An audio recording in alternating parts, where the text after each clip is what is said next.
最近一直忙孩子打比赛，好久没有更新视频了。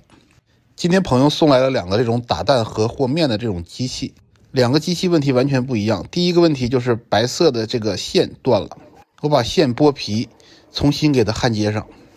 这种机器如果说长时间一直使用，线会烧热，导致变软，然后断开。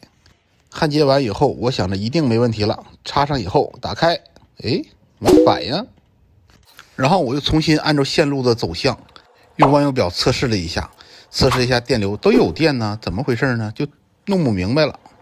这个时候忽然间一个地方发个光，一看，哎，断点。我用手勾了2下，我才想了，我忘断电了。